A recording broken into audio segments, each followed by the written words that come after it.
लीला दीवान करके एक भक्त है, ठीक है। जोधपुर में। सर उनके पति जो है वो बैकुंठ धाम चले गए थे। कोरोना काल का समय था, उनका घर में बेटा और वो थे। वैकुंठ मतलब वो दुनिया से चले गए थे। तो बेटा और माँ दोनों घर में रहते थे। एक पड़ोस की महिला आ जाती थी तो उनके साथ वो कीर्तन कर लेती थी माँ। और ये बात कोरोना काल की चल रही है, जब कोई कहीं नहीं जा सकता था।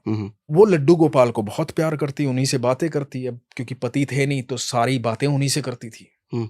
और लड्डू गोपाल के साथ ही सोती थी अपने बेडरूम में। अब जब भगवान से प्रेम हो जाता है ना, तो मैं सच बता रहा हूं, जब आप नियम जब तक फॉलो करते हो जब तक प्रेम नहीं होता है। जब प्रेम हो जाता है ना तो सारे नियम टूट चुके होते हैं, क्योंकि वो प्रेम है, उसके बीच में कुछ नहीं है फिर। तो वो अपने बेडरूम में ही लड्डू गोपाल को लेकर के, अपने ठाकुर जी को लेकर के सोती थी। एक दिन हुआ यूं कि वो रात में टीवी की ट्रॉली के पास उनका बेड पे उनको बिठा करके और रख के भूल गई और जाके बेडरूम में सो गई। थकी हुई थी, सो गई। सुबह बेटा उठा, बेटे का काम था सुबह घर में झाड़ू पोछा करना। सुबह बेटा उठा, बेटे ने उठ के माँ को जाके बोला कि माँ थोड़ा सा ध्यान रखा करो, घर में कैसे कैसे पैर कर देते हो यार, कीचड़ के पैर कर रखे हैं मिट्टी के, मुझे सफाई करनी होती है, थोड़ा ध्यान रखा करो माँ। तो आपकी जो सहेली भी आए तो उसको बोल दिया करो चप्पल बाहर निकाले, इस तरह से मतलब।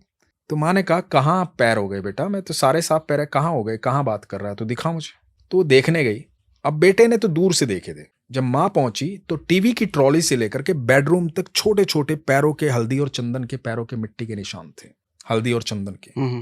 बेडरूम तक, टीवी की ट्रॉली से बेडरूम तक, और वो टेबल के नीचे से गए हुए पैरों के निशान। ठीक है, उन्होंने मुझे फोटो भेजा। सर आज कोरोना को 5 साल बीत गए।